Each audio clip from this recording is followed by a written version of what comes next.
이렇게 기도하십시오. 그런 제목의 말씀입니다. 해마다 우리는 두 가지 결심을 하는데, 하나님을 향해서 첫 번째로는 성경을 열심히 읽고 하나님 말씀에 귀 기울이겠다는 결심이고, 두 번째는 더욱 기도하겠다, 그런 결심을 우리가 해마다 하죠. 바쁘다 보면 성경도 잘 못 읽고 기도도 그렇게 충실하게 매일매일 잘 못하는 우리 자신을 보면서 결심은 하는데 기도가 참 어렵다, 기도가 참 안 된다, 이제 그런 생각을 자주 하게 됩니다. 기도하지 않는 이유는 다양합니다. 많이 바빠서 기도하지 않는 경우가 있고, 곧바로 주시면 늘 기도할 텐데 응답이 늦어지니까 기도를 잘 못하고, 또 고상하게 기도하고 싶은데 자신의 기도 수준이 너무 낮은 것 같아요. 그래서 또 기도하지 못하고, 어떤 사람은 자존심이 강해서 자기 일은 자기 힘으로 하면 되지, 손 내미는 거 싫다, 이렇게 해서 또 기도하지 못해요. 또 누군가 기도를 가르쳐주면 기도하겠는데 기도하는 법을 한 번도 안 배웠기 때문에 그래서 나는 기도 못한다, 그런 사람도 있습니다. 이런저런 이유로 꾸준히 기도하는 건 참으로 성도들에게 어려운 일이라고 봅니다. 그럼에도 불구하고 감사한 것은 하나님께서 지치지 않고 우리가 기도하기를 원하시고 우리의 기도를 도와주신다는 사실입니다. 이 세상에 나쁜 기도가 있고 좋은 기도가 있는가? 그런 건 없대요. 솔직한 기도와 외식적인 기도, 두 가지가 존재할 뿐입니다. 하나님은 우리처럼 몇 사람 만나면 하루가 금세 지나는 그런 시간이 모자라는 분이 아니세요. 저는 며칠 전에 세 분을 만났는데 하루가 다 갔어요. 제가 하려고 하는 일은 거의 못했고 세 분을 만나고 하루가 다 갔어요. 그분들을 만난 것은 의미가 있는 일이었지만, 하루가 이렇게 빨리 가는구나. 하나님도 수많은 그리스도인들이 있는데 모두 기도를 하면 그들을 응대하시기 너무 분주하고 바쁘시지 않을까, 그렇게 생각하는 경우가 있는데 사실 그렇지 않아요. 하나님은 시간이 많으세요. 시간을 만드신 분이세요. 그리고 하나님은 전능하셔서 모든 사람의 기도를 들어주실 수 있습니다. 무엇보다도 하나님이 우리의 기도에 관심이 있고 기도를 들어주기를 원하신다는 사실을 알 수 있는 근거는 우리를 자녀 삼아 주신 거예요. 우리 모두를 양자로 입양해 주셨습니다. 여러분, 물에서 건져준 어떤 수영선수가 건져놓은 아이 보고 내가 너 아들 삼아줄게, 그렇게 말하지 않아요.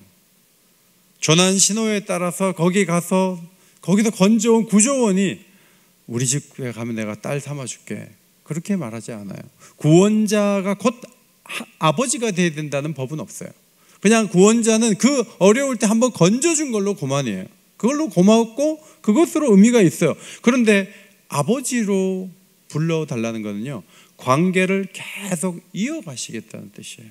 그리고 아버지로서 도와주시겠다는 거예요. 이것이 사실 자녀로 부르라고 했을 때부터, 자녀를 삼아줬을 때부터 기도를 들어주셔야 될 이유가 분명해지는 것이고, 하나님은 우리의 기도에 관심이 있고 기도에 응답해 주기를 원하세요. 저도 아들 중에 또 딸이 아빠 이거 원해요, 필요해요, 전화 딱 한 번 하면요, 알았어, 근데 당장은 안 돼, 좀 기다려봐 하는데 계속 맴돌아. 이거 해줘야 되는데 계속 맴돌아.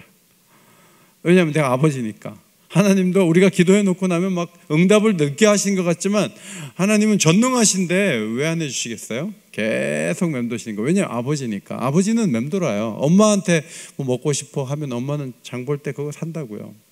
하나님도 아버지시니까 그런 거예요. 최근에 어느 교회에서 어떤 목사님이 부모님들이 이렇게 노래를 불러서 하나 CD를 만들었더라고요. 근데 그 찬양 가사가 너무 아름다웠어요. 아빠가 먼저 그 찬양 가사를 이렇게 부르는데, 노래를 부르는데 다 뭐 작시하고 작곡하고 이런 곡인데, 이런 내용이에요. 너의 크고 선한 눈망울 보면 괜시리 코끝이 찡해진다. 서로 깨우는 너를 보고 있으면 나도 따라 가슴이 아려온다. 계산 없이 의심 없이 안겨오는 너에게 나는 과연 순수한 사랑을 주고 있나? 모든 것을 내어주신 예수님처럼 나도 내게 아낌없는 사랑을 주고 싶다. 내가 자라가는 모습을 보면 하나님의 손길을 깨닫는다. 너무 아름다우시죠? 이 노래와 함께 나오는데 저는 가사를 보면서 정말 감동이 됐어요. 그 다음에 엄마가 또 불러요. 환하게 미소 짓는 너의 얼굴에서 하나님의 축복을 바라본다. 나의 부족한 사랑보다 하나님의 넘치는 사랑받고 믿음의 길을 걸어가며 쉼없이 꿈꾸며 살아가라. 모든 것을 내어주신 예수님처럼 나도 내게 아낌없는 사랑을 주고 싶다. 하나님 주신 가장 큰 선물인 내게 나도 예수님의 사랑을 주고 싶다. 이런 가사거든요. 이 부모님의 이 엄마 아빠의 이 마음을 너무나 잘 표현한 것 같아요. 그런데 제대로 못 해주는 거예요. 계산 없이 의심 없이 달려오는 그 아이에게 다 주고 싶은데 사실 그렇게 못하는 게 부모가 미안한 거예요. 그런데 이 순수한 이 부모의 마음을 누가 지었냐면 하나님 아버지께서 만드셨어요. 그런 아버지가 우리가 기도하는데 못 들었어. 안 들어줄 거야. 힘은 있지만 알겠는데 미안하지만 안 들어줄 거야. 뭐 그러시겠느냐 하는 거예요. 기도할 이유가 있고 기도하시면 도우시겠다는 의지가 아버지와 자녀의 관계 속에 들어있어요. 오늘 야고보서를 통해서 이 기도의 원칙 몇 가지를 우리가 정리할 수 있습니다. 첫째로 모든 상황에서 기도할 수 있다 하는 거예요. 고난이 있다면 고난받는 자가 있느냐? 기도할 것이다 라고 말씀해야죠. 고난을 당할 때 어려울 때 다른 일을 많이 할 수 있어요. 사람 찾아다닐 수 있고 뭐 많이 할 수 있어요. 그런데 하나님께 무엇보다도 기도하라. 우선은 그렇게 하라. 고난 속에 있다는 사실을 하나님께 아뢰라. 하나님이 모르시나요? 고난당하는 거 다 아시는데. 그러나 고난당하는 자가 아랠 때 도와주겠다 하는 거예요. 고난 중에 기도할 때 도우시겠다 하는 거예요. 사도행전 12장에 가면 베드로가 옥에 있을 때 교회가 기도했죠. 야고보 사도가 죽임당했어요. 다음날 베드로 죽는 거예요. 하룻밤 남았어요. 그 밤에 안 나오면 죽는 거예요. 그런데 교회가 막 모여서 기도했어요.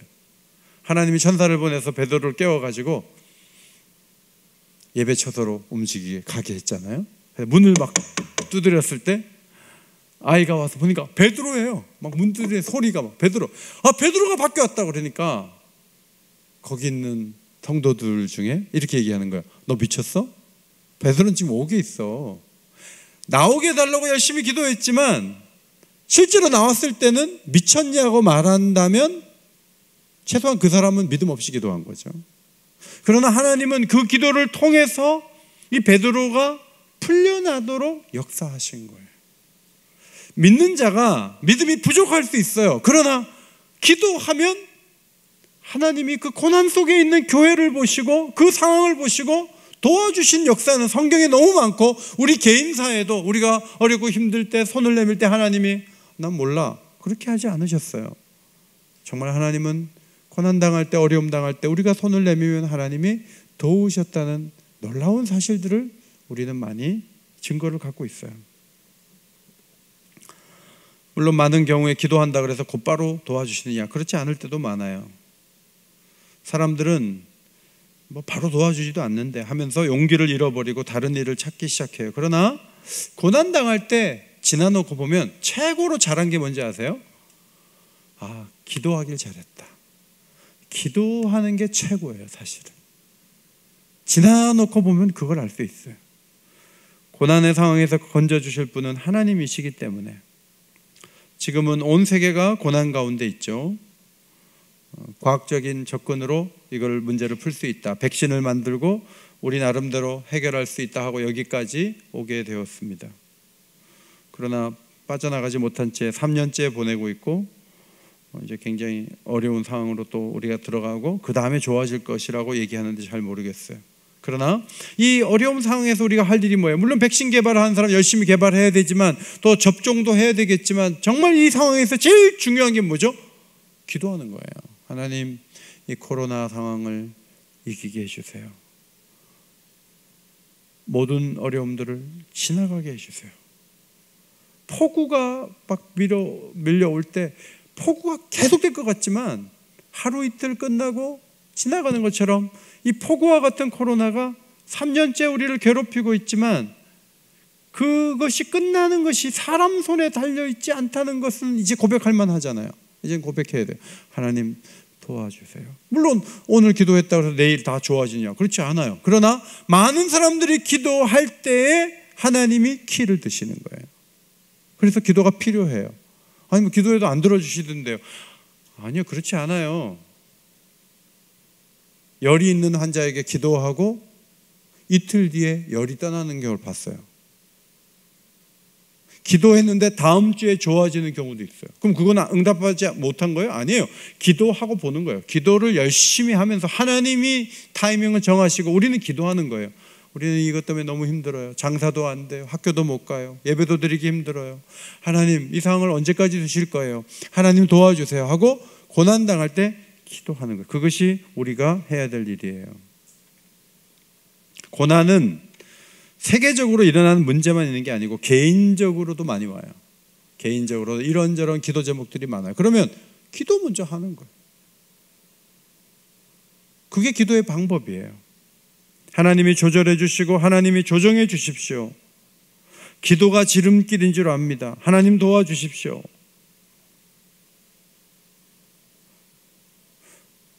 성공적인 신방만이 있는 건 아니에요. 신방을 하고 나서 오히려 힘들 수도 있어요. 그러면 그 다음에 어떻게 되느냐? 막 신방이 잘못돼가지고 가가지고 또 문제 풀려고 더 꼬여요. 사실은. 그러면 기도해야죠. 하나님, 신방 갔다 왔는데 일이 더 어렵게 됐습니다. 도와주십시오. 그리고 하나님이 일하실 수 있도록 그렇게 하는 것이 매우 중요해요. 예수님께서 십자가를 지시기 전에 마지막 한 일이 뭐예요? 저 같으면 나사렛 고향에 한 바퀴 돌고 오겠어요. 어차피 십자가에 죽을 건데 고향 한 방문 한번 하든지 아니면 마리아하고 동생들 한번 얼굴 보고 나 이제 곧 십자가에 죽는다. 마지막 보는 거야. 그동안 고마웠다. 뭐 이렇게 할 수 있잖아요. 근데 주님이 다른 거 하나도 안 하고 겟세마네 동산으로 올라가요. 고난당했을 때 기도하시는 본을 보여주시는 거예요. 그래서 우리가 인생에서 여러 가지 문제를 만날 때 기도하는 거예요. 기도를 선택하는 거예요. 다른 거 하지 말고 기도하는 거예요. 그것이 매우 중요하다. 13절 하반절에 즐거워하는 자가 있느냐 그는 찬송할지니라. 이것도 하나님을 향한 거죠. 찬송하라고 했지만 사실은 그 즐거움을 기뻐서 찬송하지만 사실 그것이 기도예요. 왜냐하면 하나님을 향하고 있잖아요. 마음을 드리는 거예요. 하나님과 교통하는 의미에서는 찬송도 기도예요. 시편에 있는 찬송시는 기도 중에 올려드릴 수 있는 그런 기도문이 대부분이죠.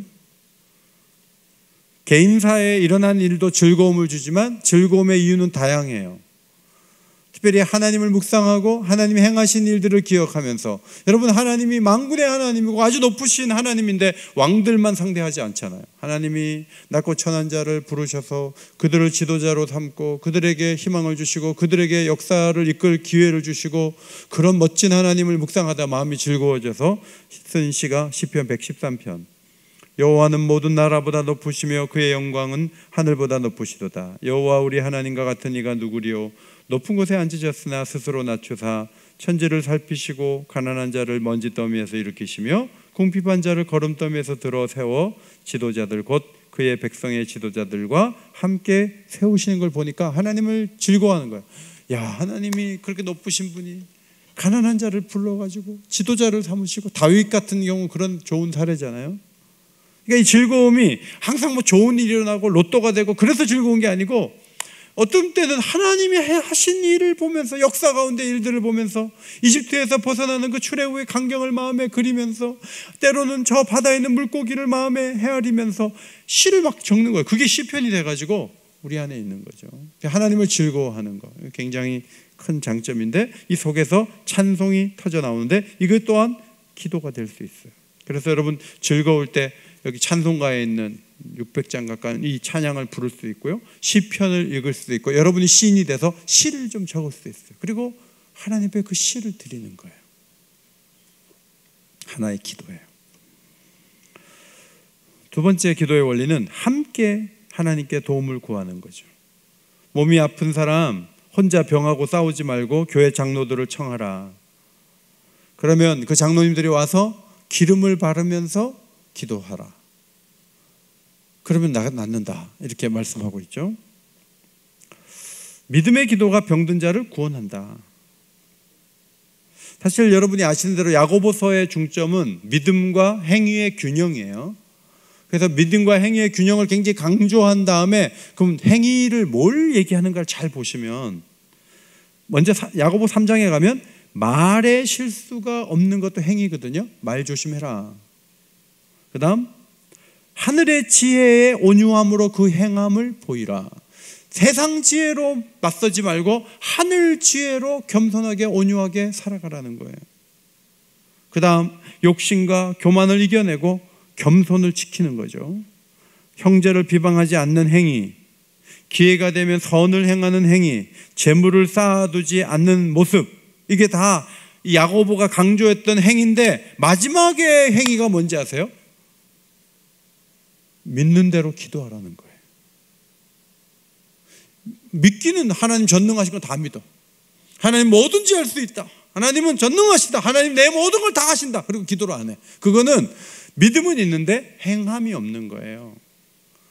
야고보는 뭐 사회 구원, 사회 정의 뭐 그런 거 성취하라 그런 말 안 했어요. 야고보가 이 강조한 성령이 야고보를 통해서 강조한 이 마지막 행위는 기도예요. 알고 나서 기도 안 하면 그거는 믿음만 있고 행함이 없으니까 그 믿음도 가짜다. 그렇게 적용할 수 있는 거죠. 특별히 믿음의 기도를 통해 병든 자가 나음을 입을 수 있다. 때로는 병이 죄 때문에 올 수도 있어요. 그러나 이 문제를, 이 병을 고치기 위해서 기도하다 보면 죄 문제도 해결되는 역사가 있다. 그렇게 말씀해요. 헬라어로 이 프레뷰테로스 테스 에클레시아스라는 이 단어를 이렇게 보면은 이 단어는 교회의 장로들, 그런 의미예요. 근데 책을 보니까 초대교회 때는 나이가 좀 많으면 집사님 보고도 장로라고 부르고 목사, 사도, 성도, 연장자들을 좀 장로라고 불렀다 그래요. 그런데 어떤 신학자, 토마스 맨튼이라는 신학자의 글에 보니까 여기서 장로들은 감독 지위에 있는 장로들을 의미하는 말인데, 장로는 두 가지가 있는데 치리하는 장로와 가르치는 장로가 있는데 특별히 가르치는 장로들을 청하라는 의미다. 이렇게 해석을 했어요. 자, 병 들었을 때 병 못 고치면 죽는 거잖아요. 근데 최상의 도움을 구할 수 있는 사람은 최고의 은사를 받은 사람인데, 가르치는 장로, 목회자는 하나님 말씀을 가르치는 최고의 은사를 받았기 때문에 병 고치는 은사도 하나님 주셨다고 믿고 부르라는 거죠. 그러면 목회자인 장로들이 가서 기도할 때 낫는다는 거예요. 사실 이 영역은 초대교회 때 굉장히 활발했어요. 우리처럼 이렇게 병의 원인과 뭐 이런 약 뭐 이런 것들이 너무 잘 되어 있는 시대가 아니고, 정말 아프면 그냥 병을 안고 살아야 되고 민간요법에 의지해야 됐던 그 예수님 오셔서 얼마 안 되는 그 시기에는요, 교회에 하나님이 말씀을 전하는 사람들에게 이 병 고침의 은사를 주셔서 사도들이 다니면서 많은 병을 고쳤어요. 초창기에는 또 한 명의 환자를 위해서 여러 장로가 갈 정도로 사랑이 많았어요. 그런데 기름을 바르라 그랬죠.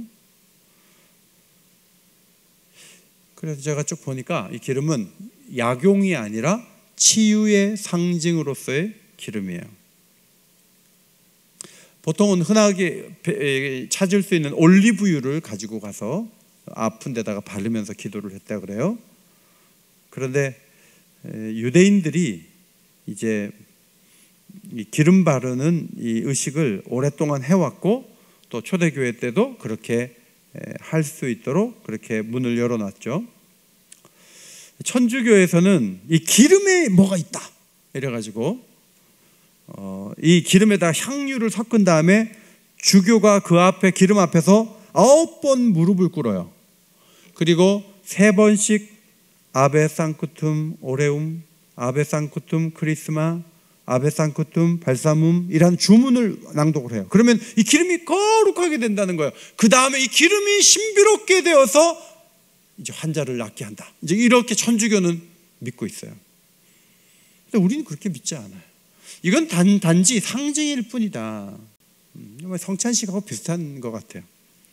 우리가 중요한 건 뭐죠? 여기 성경에 보니까 주의 이름으로 기름을 바르며, 우리는 기름은 상징이고 주의 이름에 권세가 있다고 우리 믿죠. 여러분, 모든 기적과 치유는 예수의 이름에서 나오는 것을 믿으시기 바랍니다. 이것이 중요해요. 기름 자체가 막 무슨 주문을 몇 번 외워줬더니 기름이 막 너무 거룩해져가지고 그게 사람을 낫게 하는 게 아니고, 여기서 핵심은 예수의 이름이에요. 그래서 사도행전 3장 16절, 그 이름을 믿음으로 그 이름이 이 사람을 성하게 했다. 베드로가 그렇게 고백하잖아요. 히브리인들은 영적인 사물을 가시적인 상징물로 나타내는 성향을 갖고 있어요. 그래서 영적인 것도 눈에 보이는 것으로 만드는 것이 너무 강한 사람들이 히브리 사람들이에요. 그래서 구약의 이 상징적인 많은 의식을 제정한 것도 그들의 그런 성향 때문이라는 해석이 있어요. 이런 배경에서 야고보는 하나님으로부터 부어지는 평안과 상징의 기쁨의 상징으로 환자의 몸에 바르라고 했지만, 항상 그런 목사님들도 기름 들고 다녀야 되느냐? 그렇지는 않아요. 예수님이 승천하시기 전에 이런 말씀하셨어요. 병자들에게, 병든 사람에게 손을 얹은 즉 나으리라 말씀하실 때 기름을 갖고 가라고 하지 않았어요. 손을 얹으면 나을 거다라고 말씀을 하셨어요. 근데 사도들의 역사를 보면 사도들과 교회 지도자들이 막 치유에 막 매달렸느냐, 막 항상 어디든지 가서 막 고치려고 하고 너무 그렇게 했느냐? 사실은 그렇지 않아요. 신중을 기했다 그래요. 치유와 회복이 성령에 의해 보장됐다는 확신을 가질 때 기름을 가지고 가서 고쳤어요. 야고보도 믿음으로 기도할 수 있는 경우에 그렇게 하라고 했어요. 제가 임종을 앞둔 분을 참 찾아가갖고 기도해주고 싶은 마음이 막 운전을 하는데 일어났는데 제가 눌렀어요. 사실은 제가 그날 저녁에 가서 막 기도해주고 싶었어요. 근데 제가 집으로 가길 잘했어요. 제가 그날 갔다 해도 그분은 곧 돌아가셨거든요. 만약에 제가 막 나을 것 같이 막 기도했는데 다음날 돌아가시면 이 목사님이 다녀가셔서 빨리 돌아가셨다. 그렇게 될 수 있어요.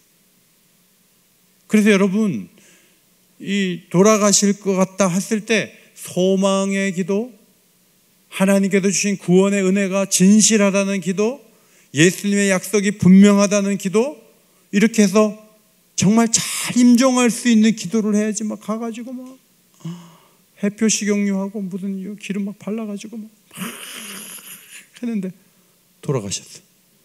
그러면 이게 옛날부터 이 교회들이 막 이 일에 너무 집중하고 거기 매달리지 않는 이유는 조용기 목사님도 가신단 말이죠.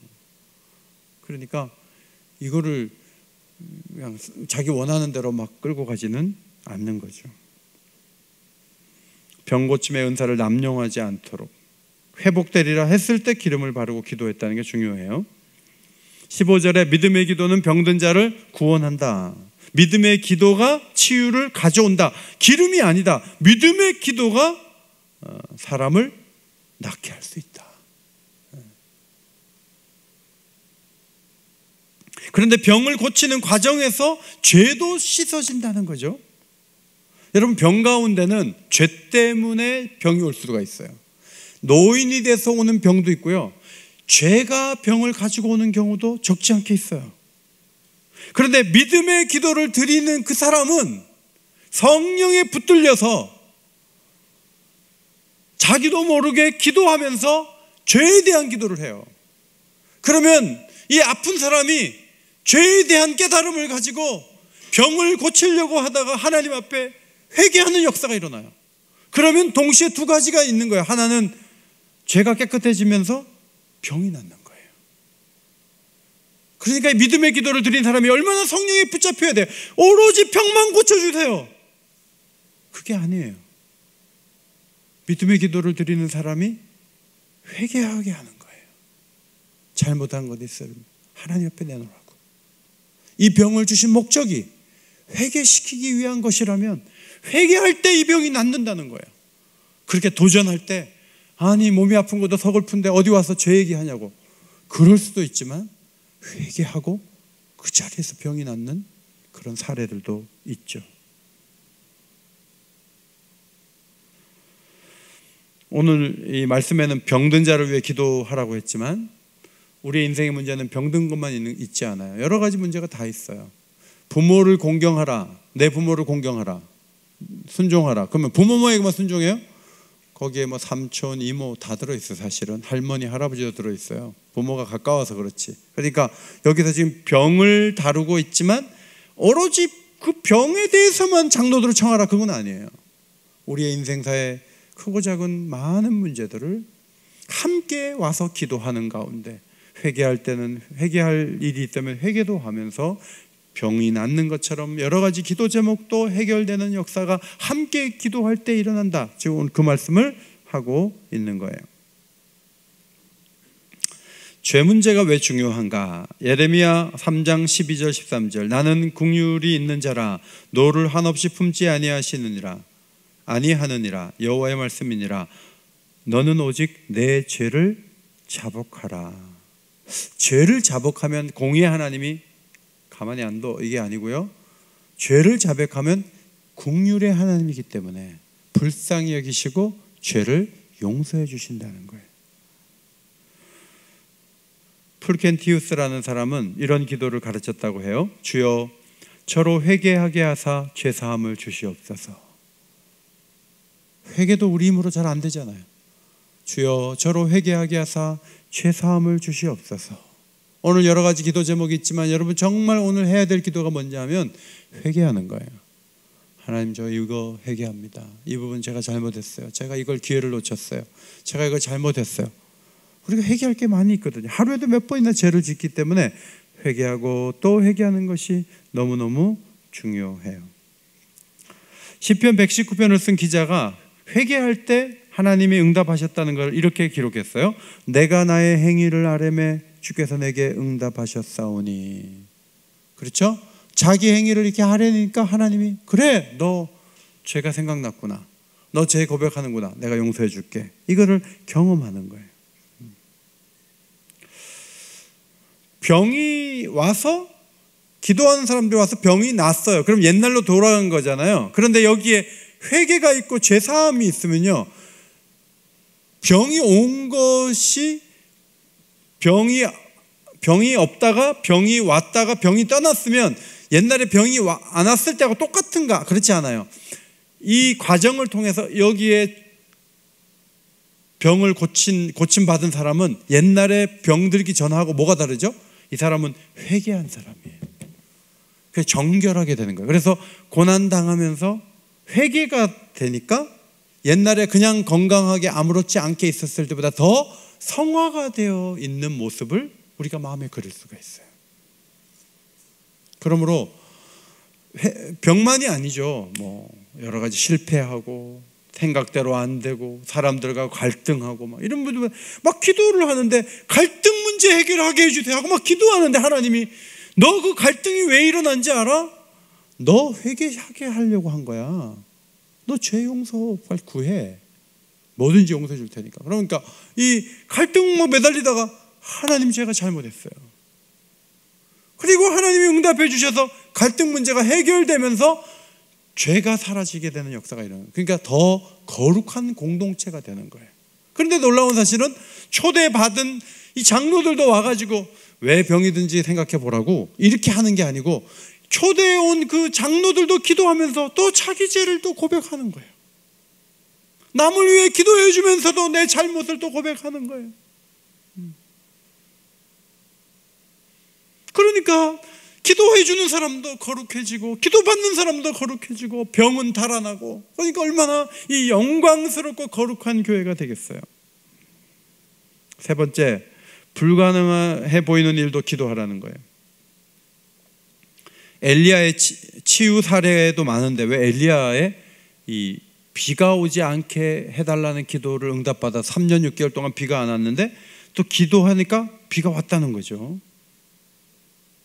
얼마 전에 김현중 목사님, 맑은생 강정교 목사님이 수련회 때문에 기도했더니 우기에 비가 안 왔다고 하면서 자기가 기도했더니 정말 비가 안 왔다 그런 얘기 하잖아요.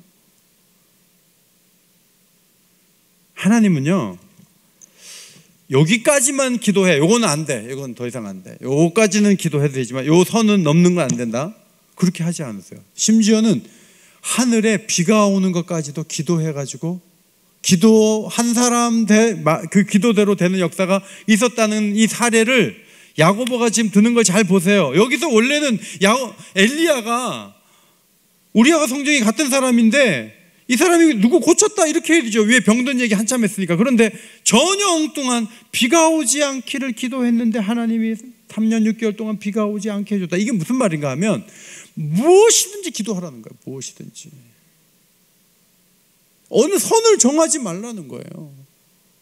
우리 힘으로 안 되는 모든 것들은 기도 제목이라는 거예요. 정력으로만 안 구하면 돼요. 믿음으로 구하면 모든 것이 기도 제목.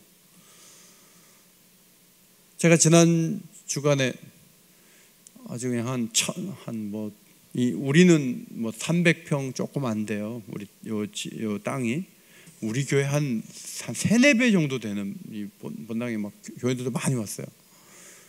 그래갖고 아주 기도를 뜨겁게 하고 제가 은혜를 많이 받고 왔어요. 근데 목사님한테 이제 얘기를 들어보니까 그 교회는요 300명일 때 땅 1000평을 사가지고 아파트가 들어오기 전에 아주 요지에다가 교회를 졌다는 거예요. 근데 여러분 이 빚이 너무 많으니까 그때 이자율이 8.5%였대요. 그 100억이 넘는 돈에 8.5%씩 막 몇 천만 원씩 1억 원 가까이 막 매달 나가야 되니까 300명이 헌금을 어떻게 해요? 거기다가 원금 상환에 걸렸대요. 그래가지고 은행에서 원금 조금 내고 이자도 내고 그러니까 한 달에 막 2배씩 해야 되니까 두 손 두 발 다 들었대요. 우리는 이제 못합니다. 그랬더니 그 농협에서 이 교회 건물을 경매 사이트에다가 올렸대요. 그랬더니 경매 사러 사람들이 오는 거예요. 예배당에 와가지고 이게 사면 어떨까 하고 막 온누리교에서도 오고 막 그랬대요. 얼마나 목사님이 몸이 달았겠어요. 막 기도하고 또 기도하고 죽기를 각오하고 기도했다는. 그리고 은행 담당자를 만났는데 경매 사이트에서 내려주지는 않지만 한 번 더 기회를 준다는 거예요. 근데 여러분 그 교회가 어떻게 이 어려운 고비를 이겨냈냐면 이자율이 8.5%에서 서서히 3%까지 내려온 거예요. 그리고 이자율이 떨어지면서 갚아야 될 돈이 줄어드는 거예요. 이자가. 여러분 이자율이 왜 꺾여진지 알아요? 그 교회 때문에 꺾여진 거예요. 그 교회가 너무 기도하니까 그 교회 살리려고 하나님이 8.5%에서 5%, 4%, 3% 이렇게 떨어뜨려요. 우리도 득을 보는 거예요. 그리고 나서 교인들은 점점 많이 오는 거예요. 그러니까 이제는 이자 갚고도 선교도 하고 다른 일도 할 수 있을 정도로 이렇게 되는 거예요. 그래갖고 보니까 15보니까 지난 한 주에 그냥 스스로 등록한 사람 3명, 5명 막 그렇게 계속 들어와요. 지금도. 여러분 은행에서 보면 두 종류의 교회가 있겠죠. 은행은 이렇게 봐요. 빚이 많은 교회, 빚이 없는 교회. 그죠? 은행은 그렇게 봐요. 우리 교회는 빚 내기 좋아요. 우린 빚이 없어요. 우리는 빚 내기 좋아요. 은행은 빚이 많은 교회, 아니면 빚을 갚을 수 있는 교회, 빚을 못 갚는 교회 이렇게 볼 거예요. 은행은 그래요. 근데 하나님은 어떻게 보시냐면 도전하며 기도하는 교회인가 아니면 기도할 비전이 없이 흐린 날씨처럼 가만히 있는 교회인가. 하나님 그렇게 봐요. 두 종류의 교회가 있는 거예요. 믿음이 있느냐 하는 거예요. 이 교회 구성원들이 뭔가를 위해서 기도하고 매달리는 힘이 있느냐 그걸 보는 거예요. 부르짖어 기도하라고 제가 말씀 많이 드리지만 부르짖을 일이 없는데 어떻게 부르짖어요?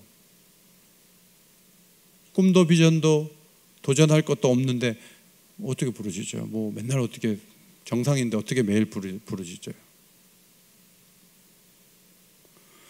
우리는 자주 그게 무슨 기도할 내용이야? 그냥 기다려야지. 그 부분은 전문가가 따로 있어. 우리는 손 뗐어.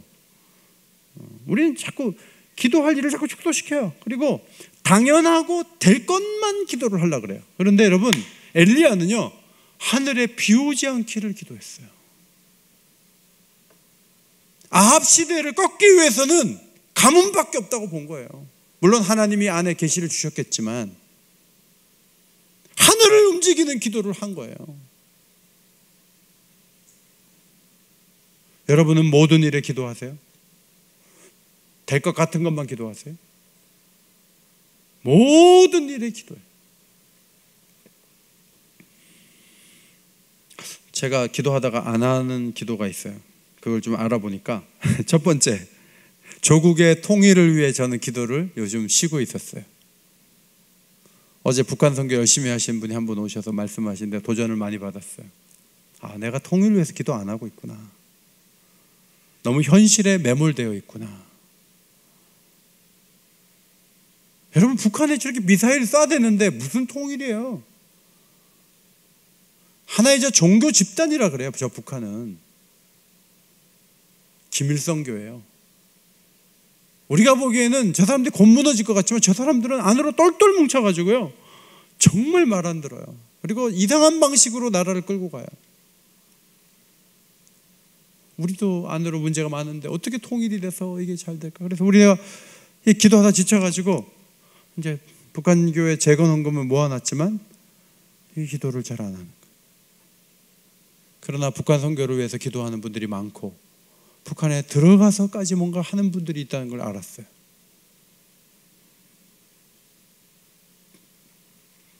두 번째, 우리가 기도를 해야 될 게 있는데 그게 뭐냐면, 광화문 시대를 열겠다는 공약을 문재인 대통령이 하셨거든요. 근데 청와대 들어가면서 여기 너무 좋습니다. 그건 아니겠지만 여러 가지 어렵습니다 해갖고 광화문 시대를 열겠다고 해놓고 청와대에서 5년 계셨어요. 근데 최근에 여기를 공원으로 개방을 하고 싶다, 이제 그런 얘기가 또 나왔어요. 여러분, 여기 청와대가 있는 이상은 시위대는 항상 우리 교회 앞을 지나가요. 여러분, 서촌이 사람 살기 좋은 동네예요? 아니요. 서촌은 너무 힘든 동네예요. 여기 살려면 막 어떨 땐 차도 못 다니고 맨날 시위대 올라오고 물러가라 물러가라 소리 막 지르고 막 자동차 왔다 갔다 하고 정신이 없어 이 동네. 그러니까 우리 마음은 서촌은 살기 힘든 동네, 여긴 진짜 시끄럽고 맨날 정치 1번지고 여기 계시다가 보면 또 끝나면 또 어려워지고 막, 그러니까 이 동네에 대한 어떤 희망을 접죠 마음속에. 그러면 비 오지 않기를 위해서 기도하는 거하고 서촌이 사람 살기 좋은 동네가 되기를 위해 기도하는 거하고 어느 게 더 큰 기도인가요? 어느 게 더 어려운 기도인가요? 제가 보기에는 비 오지 않기를 기도하는 게 더 어려운 기도 같아요. 이 사람이 떠나고 이 복잡하고 시위가 많고 온갖 논란의 중심인 이 지역, 이 지역을 향해서 하나님께서 긍휼을 베푸시기를 서촌에 있는 교회들도 기도 안 하면 그게 이루어지겠냐는 거예요. 이 지역을 위해 기도할 필요가 있다. 다시 이걸 위해서 기도해야 되겠다, 이런 생각을 갖게 돼요. 세 번째로는 지난주에 말씀드린 대로 세계 선교와 땅끝에 대한 소망이에요. 언제 어느 세월에 세계 선교가 돼? 땅끝은 무슨 땅끝? 작은아버지도 안 믿는데 이렇게 나올 수 있죠. 그러나 이건 우리가 하는 게 아니에요. 하나님이 하시는 일이에요. 하나님이 하실 수가 있어요. 그래서 우리가 할 일은 우선은 충분히 기도하는, 우리가 협력하는 모든 선교사들을 위해 기도하고, 우리가 기도하고 또 기도하고, 우리가 못하니까 기도하는 거 아니에요. 근데 하나님은 다 하실 수 있지만 우리가 기도할 때 일하시겠다고 하는 거예요. 우리가 기도하는 그 기도를 받으시고 하나님은 역사하시겠다는 거죠. 기도의 정의가 뭐예요? 제가 이렇게 정의를 내려봤어요. 기도는 하나님이 자신의 뜻을 이루기 위해서 우리에게 명령한 영적인 사역이다. 이게 기도의 정의예요. 방송실 안 띄워주세요. 기도는 하나님이 자신의 뜻을 이루기 위해 우리에게 명령한 사역이에요. 말씀을 정리해요. 첫째, 어떤 상황에서든지 기도하세요. 너무 어려워서 기도 못하고 너무 즐거워서 기도 못하고 그러면 안 돼요. 즐거워도 기도하고 찬송하고 힘들어도 기도하는 거예요. 모든 상황에서 기도해요. 아무 일 없습니까? 그래도 기도해야 돼요. 모든 상황에서 기도해야 돼요. 두 번째, 문제가 생기면 서로 기도해요. 함께 기도하는 게 중요해요. 그런데 그 기도를 할 때 그 문제만 놓고 기도하지 말고 기도해 주는 사람도 자기의 죄가 있는지 돌아보고 기도를 받는 사람도 정결해지려고 했어. 그래서 그 결과가 문제만 해결되는 것이 아니라 문제가 해결되면서 동시에 거룩한 공동체가 되는 게 하나님이 우리에게 기도 제목을 주시는 목적이에요. 세 번째, 기도하되 우리의 힘으로 도저히 이루기 힘든 그 일을 위해 간구할 수 있어야 돼요. 하나님의 비전을 위해 기도하고 교회 비전을 위해 기도해요. 1510 비전을 위해 기도하고 그리고 개인의 원하는 바를 기도하고 그러면 하나님이 역사하세요. 이것이 기도의 비결이에요. 야고보서를 쓴 이 야고보는 기도대장으로 알려져 있어요. 그의 무릎은 낙타의 무릎과 같았다. 그렇게 알려져 있어요. 기도대장이 쓴 서신서가 야고보서예요. 야고보가 마지막에 지금 밝히는 행위가 뭐죠? 믿음으로 기도하는 행위예요. 믿음만 있다 그러지 기도는 못한다. 믿음은 헛거다. 그게 거기에 적용이 되는 거예요. 오늘 저녁에 믿음으로 나오신 여러분들, 또 온라인으로 동참한 여러분들, 하나님 앞에 전심으로 기도하시기를 바랍니다.